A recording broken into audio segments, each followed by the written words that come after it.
قربانی کے متعلق جیسے کہ لوگوں کے دل و دماغ میں ایک کانسیپٹ اور پھر پھیلایا ہوا ایک کانسیپٹ اور اسلامی کانسیپٹ، تینوں میں کیا چیزوں کا فرق ہے؟ اسلام کون سی قربانی چاہتا ہے؟ لوگوں نے کیا پروپیگنڈا پھیلایا ہے اور عوام کے ذہن میں کیا بیٹھا ہوا ہے؟ تینوں کو ہم تھوڑا سرسری نظر سے دیکھتے ہیں۔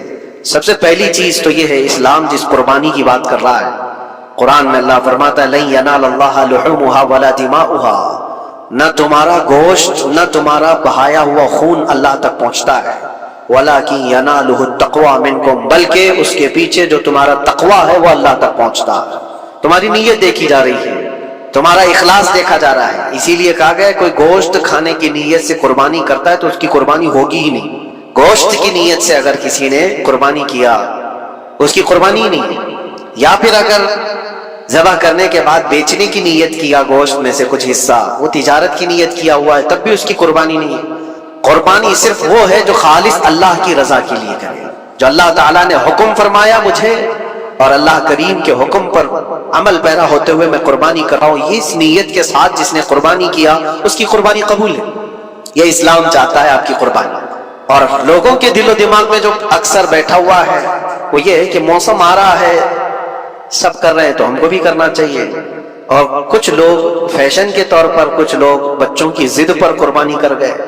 یہ لوگوں کے ذہن و دماغ میں بیٹھا ہوا ہے۔ نہیں میرے عزیزو، جو مالک نصاب ہے اس پر قربانی واجب ہے، یہاں تک کہ اللہ کے نبی صلی اللہ علیہ وسلم نے ارشاد فرمایا استطاعت ہونے کے بعد، مالک نصاب ہونے کے بعد جس نے قربانی نہیں کیا، حضور فرماتے وہ ہماری عیدگاہ کے قریب بھی نہ آئے۔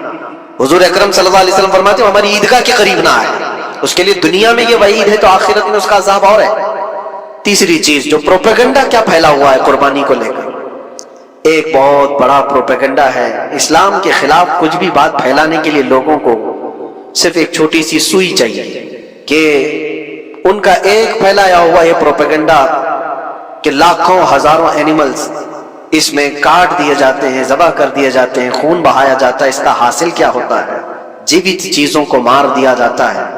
میرے عزیزوں، لوگ یہ باتیں تو صرف اور صرف اسلام کے خلاف کرنے کے لیے پھیلاتے ہیں، جبکہ میں آپ کو بتاؤں دنیا کے تقریباً مذاہب میں قربانی کا کانسیپٹ موجود ہے۔ اکثر دینوں میں وہ الگ الگ انداز ہے، کہیں بلی چڑھانا ہو گیا ہے، کہیں دیوتا کو کچھ پیش کرنا ہو گیا ہے۔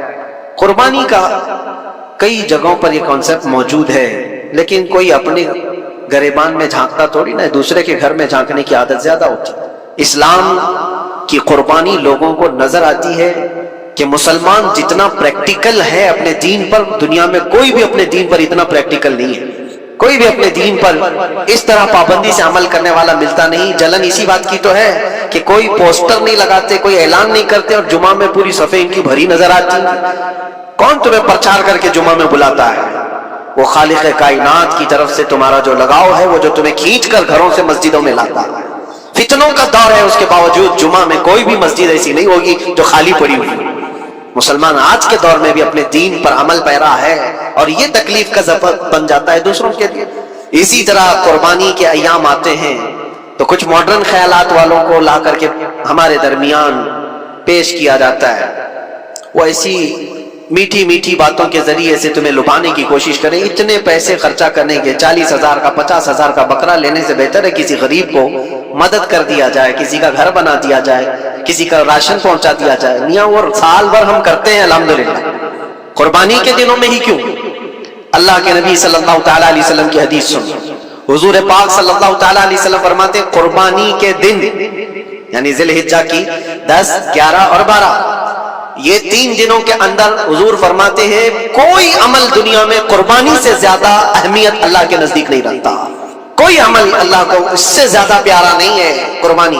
اور ایک بات میں آپ کو بتاؤں، لوگ ہمیں ظالم کی شکل میں پیش کرتے ہیں کہ یہ کاٹ دیتے ہیں، ذبح کر دیتے ہیں۔ ہم اپنی مرضی سے اگر کاٹیں، اپنی خواہش کے لیے کاٹیں تو حرام ہے، اور جس نے خود جان ڈالا ہے اس کے حکم پر کاٹے تو یہ حرام نہیں ہے، یہ اس کے حکم کی فرمانبرداری ہے۔ ایک بات یاد رکھو، جانور تو یہ بکرا ہو، بھینس ہو، اونٹ ہو، جن کی قربانیاں ہوتی ہیں یہ الگ۔ جو مچھلی کھاتے ہیں اس میں بھی اگر کوئی انٹرٹینمنٹ کے لیے شکار کرتا ہے کہ اپنی تفریح قلب کے لیے، تو اس مچھلی کا شکار کرنا بھی حرام ہے۔ ہاں کھانے کی نیت ہے، تجارت کی نیت ہے، تو مقصد کے تحت اگر مچھلی پکڑ رہا ہے تو اس کے لیے جائز ہے۔ اسلام یوں ہی کسی چیز کی جان لینا اور خون بہانے کا حکم نہیں دیتا، اللہ تبارک و تعالیٰ کا حکم ہے، اور اس نے کائنات کو جس انداز سے بنایا ہے، ان جانوروں کو اللہ تعالیٰ نے ہمارے کھانے کے لیے بنایا ہے، جس کی وجہ سے یہ قربان کیے جاتے ہیں۔ اور اگر میں کہتا ہوں سارے جانوروں کی قربانی بند کر کے دیکھ لو، پھر جانور ہی رہیں گے، تمہارا رہنا مشکل ہو جائے گا۔ اسلام کی یہ قربانیاں تو سال میں ایک مرتبہ ہوتی ہے نا، جو ایک دن کی جاتی ہیں 10ویں ذی الحجہ سے 12ویں کو۔ اگر نوجوانوں میں ایک دعوت دیتا ہوں، جاؤ آج تو AI کا زمانہ ہے، کچھ بھی پوچھو تو لا کر کے تمہارے سامنے رکھ دے گا سارا ڈیٹا، ذرا یہ بھی ڈیٹا نکال کر کے دیکھ لو کہ سال بھر میں KFC میں کتنی چکن ذبح ہوتے ہیں پوری دنیا بھر میں پر ڈے۔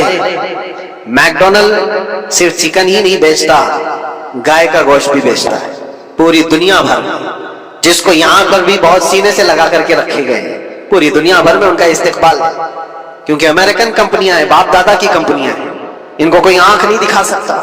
اور انٹرنیٹ کے ڈیٹا کے حساب سے پر ڈے 68,000 گائے تو میکڈونلڈ ذبح کرتا ہے، پر ڈے کی بات کر رہا ہوں، سال بھر کی نہیں۔ سال بھر ان کا ڈیٹا بہت زیادہ ہے، ملینز میں ہے، اور 1 بلین سے زیادہ چکن وہاں پر بھی قربان ہوتی ہیں جو فرائیڈ چکن کھاتے ہیں۔ یہ تو ایک کمپنی کی بات کر رہا ہوں، ایسی بہت ساری کمپنیاں ہیں۔ تو کبھی کسی نے یہ اعتراض کیا کہ یہ کمپنیاں اتنے جانوروں کو ذبح کرتی؟ نہیں، بقرعید کے دن سب کے سینگ نظر آتے ہیں، جانوروں کی محبت امڑ کر کے آتی ہے۔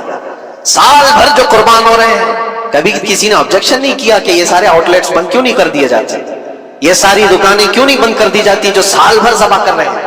ہاں ہو سکتا ہے میکڈونلڈ یہاں نہیں ذبح کرتا گائے کو، کیونکہ یہاں پتہ ہے حالات صحیح نہیں ہیں، لیکن دوسری جگہ پر جا کر دیکھیں، سب جگہ پر بیف آسانی سے ان کے ہاں ملتا ہے۔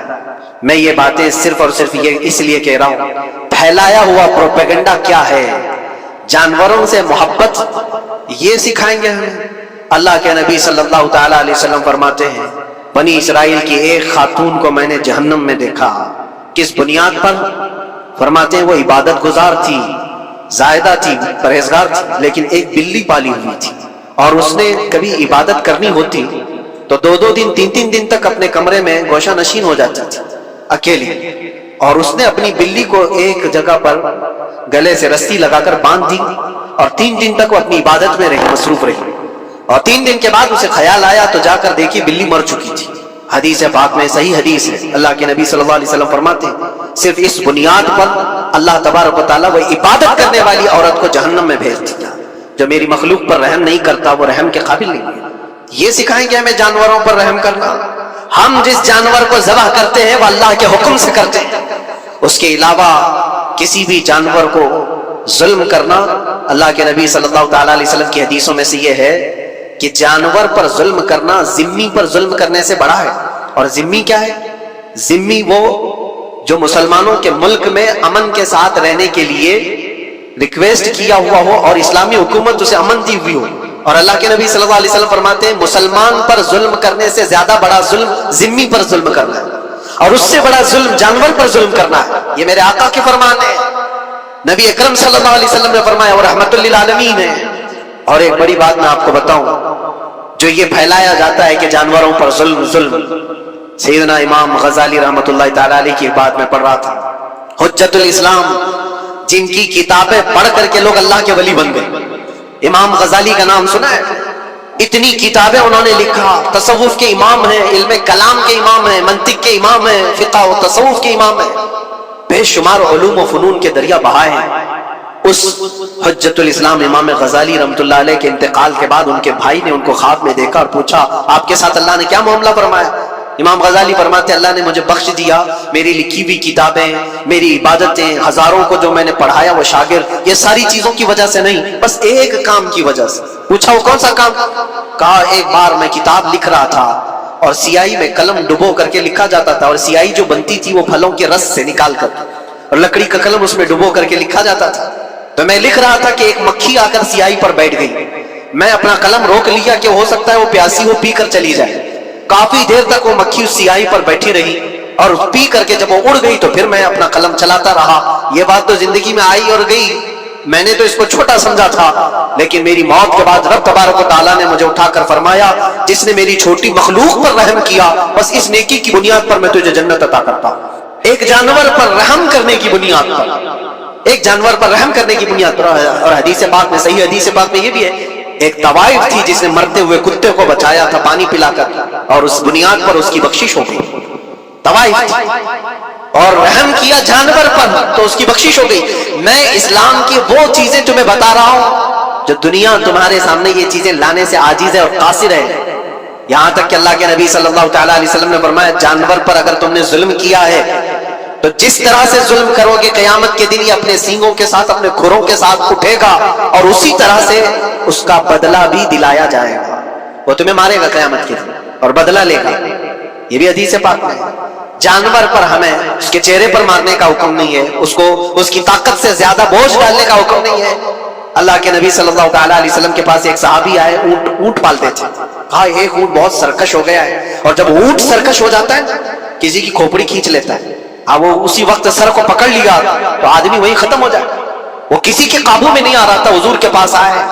رسول پاک صلی اللہ علیہ وسلم نے فرمایا چلو میں چلتا ہوں دیکھتا ہوں. صحابہ کہتے ہیں حضور جب چلنے لگے تو ہمیں خوف ہوا, ڈر ہوا کہ یہ اونٹ بدک گیا ہے, سرکش ہے, کہیں کچھ نقصان نہ پہنچا ہے. اور تنہا میرے مصطفیٰ صلی اللہ علیہ وسلم آگے بڑھتے چلے گئے. صحابہ کہتے ہیں ہمیں ڈر لگ رہا تھا, لیکن میرے عزیزوں وہ رحمت للعالمین ہے, سب کی رحمت بن کر آئے. نبی پاک صلی اللہ تعالیٰ علیہ وسلم جب قریب گئے تو اونٹ کوئی سرکشی نہیں کیا, کچھ نہیں.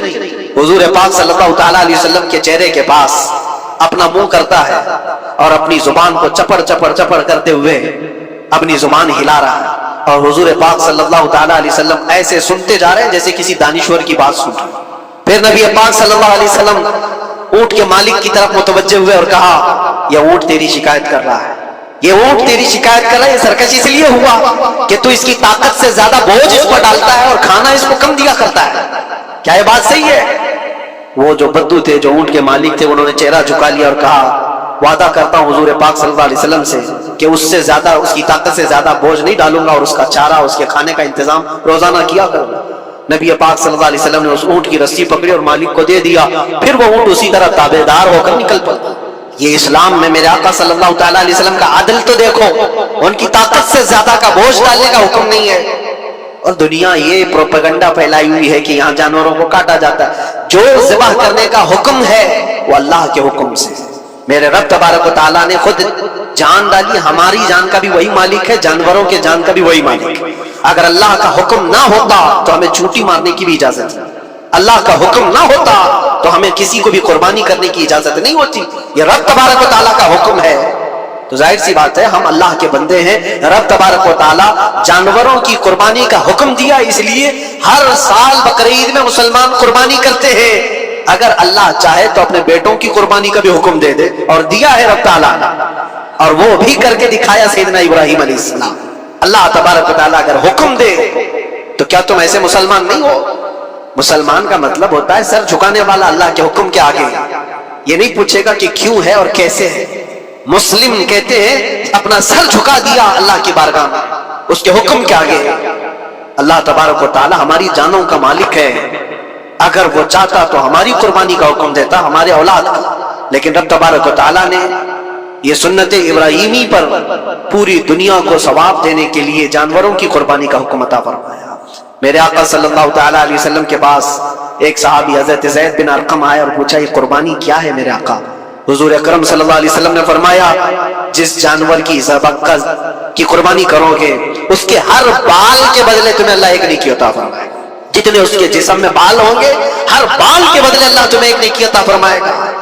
اور حضور اکرم صلی اللہ تعالیٰ علیہ وسلم نے یہ بھی ارشاد فرمایا کہ تم جانور کا انتخاب اچھا کرو, اس لیے کہ کل بروز قیامت پل صراط پر یہ تمہاری سواری بن کر آئے گا جس پر بیٹھ کر تم جنت میں جا رہے ہو گے. اور لوگ یہ بھی پوچھتے ہیں ہم نے ایک بار قربانی کی ہے تو وہاں سواری کون سی والی آئے گی؟ یہ بھی ملتا ہے روایت میں. تم نے اپنی زندگی میں جو سب سے پہلے قربانی کی ہے اس پر سوار ہو گئے, لیکن ہر سال کی قربانی والے جانور بھی سواری بن کر تمہارے ارد گرد آئیں گے, وہ سب ہوں گے. تم انتخاب کرو جس پر سوار ہونا چاہتے ہو. اسی لیے قربانی میں عیب والے جانور کی قربانی جائز نہیں. لنگڑا ہو, لولا ہو, کان کٹا ہوا ہو. کیوں جائز نہیں ہے؟ دنیا تو یہ سمجھتی ہے کٹنے والا جانور وہ ہونا چاہیے جو ریجیکٹڈ ہو، جس کو کاٹا جا رہا ہے وہ دنیا میں کام کے لائق نہ ہو، اس کو کاٹنا چاہیے. دنیا کا یہ کانسیپٹ ہے، دنیا کا تصور یہ ہے. لیکن نہیں، اگر کوئی اپنے استعمال کے لیے کاٹ رہا ہوتا تو میں کہتا ہاں ریجیکٹڈ مال کاٹ لو، لیکن ذبح جو ہم کرتے ہیں قربانی میں وہ اپنے لیے نہیں، وہ رب ذوالجلال کے لیے ہے. اس لیے بندہ یہ دیکھے میں اپنے رب کے حضور کیا پیش کر رہا ہوں. تم اگر کوئی ہدیہ تحفہ خریدنے جاتے ہو اپنے کسی عزت دار شخص کے لیے تو انتخاب سوچ سمجھ کر کے کرتے ہو کہ جس کو میں دینے جا رہا ہوں یہ کتنا ویلیو والا ہونا چاہیے، کتنا عزت والا ہونا چاہیے، اور جو رب تعالیٰ کی بارگاہ میں پیش کر رہے ہو اس کا بھی آپ خیال رکھو. اس لیے لوگ کام چلانے کی باتیں تو بہت کرتے ہیں. قربانی کے متعلق کچھ باتیں ہیں جو مجھے آج عرض کر دی تھی، اس لیے میں نے آج اس موضوع پر آپ سے خطاب کیا. بہت سارے لوگ طرح طرح کے افواہیں بھی پھیلاتے ہیں. یہ تو ان غیر مسلموں کے اعتراضات کا میں نے جواب دیا. دنیا بھر میں ہمارے اوپر الزام کہ یہ لاکھوں جانوروں کو ایسی ذبح کر دیتے، کاٹ دیتے ہیں. لیکن میرے عزیزو، یہی وہ دنیا ہے جو ایک طرف تو جانوروں کی حمایت اور محبت کی بات کرتی ہے اور دوسری طرف ان کے بڑے بڑے ملٹی نیشنل کمپنیاں جانوروں کو بے دریغ ذبح کرتے ہیں، قتل کر رہے ہیں اور کھانے میں بھی استعمال کر رہے ہیں. اور صرف اتنا ہی نہیں، سارے جانوروں کی کھالیں، لیدر کی بیگ، لیدر کے جوتے، لیدر کے بیلٹ، لیدر کی ٹوپیاں، لیدر کے جاکٹ، سب بنا کر کے دنیا پہن رہی ہے اور قیمتی چیزوں میں اس کو شمار کیا جاتا ہے. ان سے کوئی سوال نہیں کرتا کہ یہ سب چیزیں کہاں سے تم لائے، یہ سب چیزیں تم کہاں سے لائے؟ کیا بغیر کسی جانور کے ذبح کیے ہوئے اس کی کھال کا استعمال کرتے ہو؟ لیدر کا استعمال تو ساری دنیا بڑے فخر سے کر رہی ہے، حتیٰ کہ گھروں کے استعمال کرنے والے صوفے اور کرسیوں پر تک استعمال ہے، اپنی بیٹھنے والی گاڑیوں میں کار کی سیٹ پر تک استعمال ہے. تمہارے پہننے والے جوتے، تمہارے پہننے والے بیلٹ، تمہارے پہننے والے جاکٹ، سب جگہ تمہارا استعمال ہے. اور صرف میں یہ نہیں کہہ رہا کہ دنیا میں صرف مسلمان استعمال کرتے ہیں، ساری دنیا لیدر کا استعمال کرتی ہے. یہ لیدر کہاں سے آتا ہے؟ تو یہ دغلا پن، یہ جو ڈبل رول ہے، ڈبل سٹینڈ، ایک طرف حمایت کی بات کرنا اور دوسری طرف بے دریغ ذبح بھی کرنا، یہ سب چیزیں دنیا کو بیوقوف بنانا اور اسلام کے خلاف ایک پروپیگنڈا پھیلانا. لیکن اے مسلمان، ذہن و دماغ میں کسی ایسے ماڈرن کلچر کے ایسا کوئی فریفتہ ہو، اس کی باتوں میں آ کر تم یہ سوچو کہ نہیں اتنے پیسے میں قربانی کے بجائے صدقہ کر دوں، کسی غریب کو دے دوں، ناجائز ہے. تمہارے اوپر سے قربانی کا وجوب ختم نہیں ہوگا، وہ اسی طرح سے باقی رہے گا اور گنہگار بھی رہو گے. اللہ کریم سے زیادہ تم رحم کرنے والے نہیں ہو، اللہ ارحم الراحمین ہے. اللہ ارحم الراحمین ہے. جب وہ حکم عطا فرما رہا ہے تو کیا تمہارے دل میں اس سے بھی زیادہ رحم ہے؟ تو قربانی کے دنوں میں صرف قربانی ہی ہوگی. اب کچھ جو چیزیں ایسی ہیں پھیلائی گئی. دیکھیں ایک بات میں آپ کو بتاؤں، اللہ کے نبی صلی اللہ تعالی علیہ وسلم رحمت للعالمین ہے، سب کا ماننا عقیدہ ہے. وہ رحمت للعالمین رسول صلی اللہ علیہ وسلم نے خود اپنے ہاتھوں سے قربانی فرمائی، اور ایک دو نہیں، 100 اونٹ آئے تھے جس میں سے 63 اونٹوں کو میرے آقا صلی اللہ علیہ وسلم نے نحر فرمایا.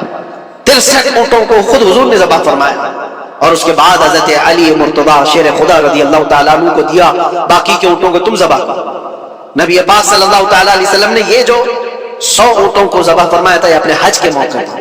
اور اس کے علاوہ ایک حدیث پاک میں یہ بھی ہے، حضور اکرم صلی اللہ علیہ وسلم نے جو 2 چت قبرے بکرے ذبح کیے تھے. چت قبرے کس کو کہتے ہیں؟ 2 کلر والے، بلیک اینڈ وائٹ جو ہوتے ہیں، ابلق ان کو کہتے ہیں عربی میں. 2 مینڈے ذبح فرمائے. ایک نبی پاک صلی اللہ تعالیٰ علیہ وسلم نے اپنی جانب سے قربان فرمایا اور دوسرا پوری امت کی طرف سے قربان فرمایا. یہ رسول پاک صلی اللہ تعالیٰ علیہ وسلم کے، اسی لیے تو میں عرض کرتا ہوں میرے عزیزو، ہمارے امام نے سچ کہا، جو نہ بھولا ہم غریبوں کو رضا، یاد اس کی اپنی عادت کیجئے. قربانی سال میں 1 مرتبہ ہو رہی ہے، رسول پاک صلی اللہ تعالیٰ علیہ وسلم قربان کر دیتے اپنے نام سے، وہ تو کیا ہی، لیکن قیامت تک آنے والی اپنی امت کی طرف سے بھی خود اپنے ہاتھ سے قربانی فرمائے. آج امت یہ پوچھتی ہے میرے عزیزو قربانی کے لیے، 1400 سال پہلے تمہارے رسول نے تمہاری جانب سے قربانی کی، اور اللہ نے جس کو استطاعت دی، جس کو طاقت دی، میں یہ چاہتا ہوں کہ تمہارے اوپر جو قربانی واجب ہے اپنی قربانی کرو، ساتھ میں ایک اور قربانی میرے مصطفیٰ کی طرف سے کرو، حضور اکرم صلی اللہ علیہ وسلم کی طرف، جبکہ ان کے احسان کا بدلہ پوری امت نہیں ادا کر سکتی. لیکن ہم ہدیہ تشکر کے طور پر اپنی طرف سے پیش کر سکتے ہیں. اور کچھ لوگوں نے یہ سمجھ رکھا ہے ایک بکرا لے کر کے آتے ہیں پورے گھر والوں کی طرف سے قربانی, ایک بکرا پورے گھر والوں کی طرف سے قربانی. میرے عزیزو, بکرا ایک آدمی کی طرف سے ہی قربان ہوگا جو مالک نصاب ہے. گھر میں اگر 4 لوگ مالک نصاب ہے تو چاروں پر قربانی ہے, شوہر پر بھی, بیوی پر بھی, بیٹے پر بھی, جو مالک نصاب ہے. مالک نصاب کا مطلب کیا ہے آپ جانتے ہیں؟ جس کے پاس 52.5 تولہ چاندی یا 7.5 تولہ سونا یا اس کے برابر کی قیمت ہو, دونوں میں سے کسی ایک کے برابر کی قیمت ہو. اس زمانے میں آپ کیلکولیٹ کر لو 52.5 تولہ چاندی کی قیمت کیا ہو سکتی ہے. اتنی اگر تمہارے پاس رقم ہے, اتنی مالیت ہے تمہارے پاس, تو تم مالک نصاب ہو اور تمہارے اوپر قربانی واجب ہے. قربانی تمہارے اوپر واجب ہے. اور قربانی واجب ہونے کے لیے سال بھر پیسے ہونا ضروری نہیں, قربانی کے دنوں میں اگر وہ مالک نصاب ہوا تب بھی اس پر واجب ہے. زکوٰۃ کا حکم الگ ہے, قربانی کا حکم الگ ہے. اور پورے گھر کی طرف سے ایک بکرا قربان کیا تو کسی کا بھی نہیں ہوا. اگر 4 لوگ گھر میں رہتے تھے اور چاروں کی طرف سے ایک بکرا ذبح کیا اور چاروں کا نام لیا گیا ہے تو کسی کے نام سے قربانی نہیں ہوئی, کیونکہ پرٹیکولر ایک ہی کی طرف سے قربانی ہو سکتی ہے. ہاں, بڑے جانور میں 7 حصے ہو سکتے ہیں, وہ اونٹ ہوا یا بیل بھینس, یہ جو بڑے جانور ہیں ان جانوروں میں 7 حصے ہو سکتے ہیں اور ان میں شریک ہونا جائز ہے. لیکن 7 لوگ جو شریک ہو رہے ہیں ان کے لیے بھی شرط ہے کوئی ایک بندہ بھی اس میں غلط عقیدے والا بھی نہ ہو اور گوشت کی نیت سے شریک نہ ہوا ہو, بلکہ سب قربانی کی نیت سے آئے ہو تو سب کی قربانی ہوگی. یہ خیال بھی رہے ضروری ہے. اب حالات ایسے آ گئے کہ سب کے لیے ایک بکرا لینا اگر طاقت کے بھر نہیں ہے, استطاعت نہیں ہے, تو وہ بڑے جانور میں حصہ لے سکتے ہیں جہاں پر یہ قربانیاں ہو رہی ہیں, شریک ہو سکتے ہیں. کچھ لوگوں نے یہ پروپیگنڈا بھی پھیلایا ہے ہمارے درمیان میں سے کہ بڑے کی قربانیاں جو ہوتی ہیں اجتماعی قربانیاں, یہ جائز نہیں ہے, آدمی کو اپنی قربانی کے وقت سامنے ہونا ضروری ہے. ایسی باتیں پھیلائی گئی ہیں. میں آپ کو حدیث پاک سناتا ہوں. اللہ کے نبی صلی اللہ تعالیٰ علیہ وسلم نے ارشاد فرمایا حضرت فاطمہ سے, کہا ہے فاطمہ اپنی قربانی کے وقت سامنے رہو, قربانی کے خون کا قطرہ زمین پر گرنے سے پہلے اللہ تعالیٰ تمہارے پچھلے سارے گناہ معاف فرمائے گا. حدیث پاک ہے. لیکن ساتھ میں دوسری حدیث یہ بھی ہے, نبی پاک صلی اللہ تعالیٰ علیہ وسلم نے اپنی قربانی کا وکیل حضرت علی کو بنایا تھا کہ اپنی نیابت دے دی کہ میری طرف سے تم قربانی کرو. اس طرح سے جو مسلمان استطاعت نہیں رکھتا خود کرنے کی, وہ اپنی جانب سے کسی دوسرے کو وکیل بنا سکتا ہے. شرعاً جائز ہے, کسی کو بھی وکالت دی جا سکتی, نیابت دی جا سکتی ہے, میری طرف سے تم قربانی کرو. جیسے کہ گھر میں کوئی عورت مالک نصاب ہے, اگر یہ حکم ہوتا کہ عورت خود جا کر کے کرے تو کہاں سے کرتی؟ عورت کسی کو وکیل بنا سکتی ہے, اپنے شوہر کو کہتی یا کسی کو دے دیا پیسے کہ میری جانب سے تم قربانی کرو. یہ جائز ہے بالکل. جن لوگوں نے یہ پروپیگنڈا پھیلایا ہے ہمارے درمیان میں کہ قربانیاں نہیں ہوتی, وہ جاہل لوگ ہیں, پڑھے لکھے لوگ نہیں. شرعی مسائل کو جانے بغیر اس طرح کی باتیں عوام الناس میں, عوام المسلمین میں پھیلانا یہ گناہ ہے. ہاں, اس بات کو یاد رکھیں جو وکیل ہے قربانی کا اس کے اوپر ذمہ داری ہے کہ وہ جتنے لوگوں کی قربانی کر رہا ہے جانور شریعت کے مطابق کا لے, عیب دار جانور کی قربانی نہ کرے. لاغر ہو, کمزور ہو, سینگ ٹوٹا ہوا ہو, کان کٹا ہوا ہو, پیر کٹا ہوا ہو, دم کٹی ہوئی ہو, یا اتنا کمزور کہ چل نہیں سکتا, کھڑا نہیں ہو سکتا, ایسا عیب دار جانور نہ لے. یہ وکیل کی ذمہ داری ہے جو سب کی طرف سے قربانی کر رہا ہے. اور دوسری چیز, عیب کس کو کہتے ہیں؟ عیب کس کو؟ کان میں اگر سوراخ ہے تو وہ مکروہ ہے لیکن قربانی ہے اس کی. ہاں, سینگ اگر بچپن اس کے پیدائشی نہیں آئے تھے تو جائز ہے اس کی قربانی. آئے تھے اور ٹوٹ گئے تو اس کی مقدار بتائی گئی ہے. 1/3 حصہ اگر ٹوٹا ہے تو اس وقت تک جائز ہے, اس سے زیادہ جڑ سے ٹوٹے ہوئے ہیں تو قربانی جائز نہیں. کوئی پیر پورا کٹا ہوا ہے, دم پوری کٹی ہوئی, یہ عیب میں آتا ہے. عیب دار جانور کی قربانی جائز نہیں. یہ وکیل کرے گا, نہیں کرے گا تو وہ گنہگار ہے. لیکن اس کا مطلب یہ نہیں ہوتا کہ اجتماعی قربانی جائز ہی نہیں, جائز ہی نہیں. ایسی باتیں کیوں پھیلائی جاتی ہیں؟ حدیث پاک میں ملتا ہے کہ نیابت اور دوسرے کو وکالت دینا جائز ہے. اب کچھ لوگ یہ بھی پھیلاتے ہیں کہ قربانی کے جو حصے لیے جاتے ہیں, گوشت دیا جائے تو اس کی قیمت الگ ہوتی ہے, گوشت نہ لو تو اس کی قیمت الگ ہوتی ہے. یہ سب پھیلی ہوئی چیزیں. اس کا ریزن بھی پتہ کرنا چاہیے. ایسی بغیر علم کے بات کرنے سے 4,000-5,000 روپے کا ایک حصہ آتا ہے اگر شہر میں کوئی بڑا جانور ذبح کرے, کیونکہ مہنگا ملتا ہے بیل. اور باہر جب جا کر کے کوئی ذبح کر رہا ہے تو وہی ایک حصہ 1500 روپے میں 2000 میں ہو جاتا ہے. تو کچھ لوگوں کو یہ غلط فہمی پھیلائی جاتی ہے کہ یہ لوگ کرتے ہی نہیں ہیں اور ایسے پیسے وصولتے ہیں. ایسا نہیں. دور دراز کچھ علاقے ایسے ہیں، بنگال ہے، اڑیسہ ہے، اور بھی کئی علاقے بہار کے، جہاں پر بڑے جانور نہایت ہی سستے دام میں ملتے ہیں. بلکہ وہاں پر جانوروں کی قیمت صرف 5000 6000 اور 10000 کے نیچے ہوتی ہے، بڑے جانوروں کی جو ہم نے دیکھے ہیں. وہاں جا کر کچھ تنظیمیں قربانی کرتی ہیں. اگر وہ صحیح طریقے سے شریعت کے مطابق جانور لے کر کے کر رہے ہیں تو کوئی حرج نہیں. چاہے وہ 200 روپے حصے میں بھی کرتا ہو، کوئی حرج نہیں. قیمت میٹر نہیں کرتی، جانور میٹر کرتا ہے. قیمت چاہے جتنی بھی ہو رہی ہو. اس چیز کو آج وضاحت کرنا ضروری تھا، اس لیے میں نے آپ کے سامنے بیان کیا. غلط فہمیوں میں نہ پھیلے، غلط فہمیاں نہ پھیلائیں، خود بھی بچیں. ہاں، افضل کیا ہے؟ افضل تو یہ ہے کہ اللہ نے تم پر واجب کیا، تم جاؤ اپنے ہاتھ سے کرو، تم جاؤ. کیونکہ حدیث پاک میں ملتا ہے کہ تم اپنے ہاتھ سے قربانی کرو اگر طاقت رکھتے ہو. اس کے خون کا قطرہ گرنے سے پہلے تمہارے پچھلے سارے گناہ اللہ معاف فرمائے. یہ افضل ہے. یہ ساری باتیں تھی جو عید قربان سے ریلیٹڈ تھی. اللہ کریم ہم سب کو اس کی رضا کے لیے قربانی کرنے کی توفیق عطا فرمائے. لیکن ساتھ میں ایک بات یہ بھی یاد رکھیں، جب بندہ قربان کر رہا ہوتا ہے تو اس کے اندر یہ نیت بھی ہو. جیسے سیدنا ابراہیم علیہ الصلوۃ والتسلیم کو اللہ تعالیٰ نے کیا فرمایا تھا؟ 4 پرندے لو، ان کو ذبح کرو، ان کے سر اپنے پاس رکھو، ان کا قیمہ بنا کر 4 پہاڑوں پر رکھاؤ، اور پھر ان پرندوں کا نام لے کر کے بلاؤ، وہ زندہ ہو کر کے آ جائیں گے. کیونکہ ابراہیم علیہ السلام نے اللہ سے پوچھا تھا کہ اللہ تم مرنے کے بعد لوگوں کو زندہ کیسے کرتا ہے، میں دیکھنا چاہتا ہوں. تو رب تعالیٰ ان کو پریکٹیکل دکھانا چاہ رہا تھا کہ جاؤ ٹھیک ہے، ذبح کرو 4 پرندے اور ان کا قیمہ بنا دو، سر ان کے اپنے پاس رکھ لینا، اور ان کا قیمہ 4 پہاڑوں پر رکھ کر آؤ، اور پھر آ کر ان سروں کے پاس کھڑے ہو کر ان پرندوں کے نام لے کر بلاؤ، وہ آ جائیں گے. ابراہیم علیہ السلام نے اسی کیا. 4 پرندے لیے تھے. کیا کیا لیے تھے آپ کو میں بتاؤں. ایک مرغا تھا، ایک کوا تھا، ایک کبوتر تھا، اور ایک مور تھا. پرندوں کے نام یاد رکھ لیں. کوا ہے، مرغا ہے، کبوتر ہے اور مور ہے. چاروں کو ذبح کیا، ان کے سر اپنے پاس رکھے اور جسم کے سب قیمہ بنا دیا، اور 4 جگہ پر مکس کر کے ان کو رکھا ہے. پھر آ کر یہاں کھڑے ہوئے اور پکارا ان پرندوں کا نام لے کر، اللہ کے حکم سے آ جاؤ. وہ قیمہ ہوا میں اڑا، جسم بنا، اور ویسی بغیر سر کے اڑتا ہوا آیا اور اپنے اپنے سر سے جڑ کر کے وہ زندہ پرندہ ہو گیا. قرآن پاک میں یہ ہے موجود. 3 پارے میں رب تبارک و تعالیٰ نے فرمایا وَإِذْ قَالَ إِبْرَاهِيمُ رَبِّ أَرِنِي كَيْفَ تُحْيِي الْمَوْتَى قَالَ أَوَلَمْ تُؤْمِنْ قَالَ بَلَى قَالَ وَلَكِنْ لِيَطْمَئِنَّ قَلْبِي قَالَ فَخُذْ 4 مِنَ الطَّيْرِ فَصُرْهُنَّ إِلَيْكَ ثُمَّ اجْعَلْ عَلَى كُلِّ جَبَلٍ مِّنْهُنَّ جُزْءًا ثُمَّ ادْعُهُنَّ يَأْتِينَكَ سَعْيًا وَاعْلَمْ أَنَّ اللَّهَ عَزِيزٌ حَكِيمٌ.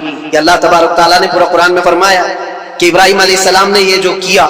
اب سنیے، سبع سنابل شریف میں میر عبد الواحد بلگرامی رحمۃ اللہ علیہ لکھتے ہیں کہ 4 پرندوں کا جو انتخاب ہوا تھا نا، 4 پرندے جو چنے گئے تھے کون سے تھے؟ کوا، مرغا، کبوتر، مور. اصل میں جو ہے ان کی ہر ایک کی ایک ایک خاصیت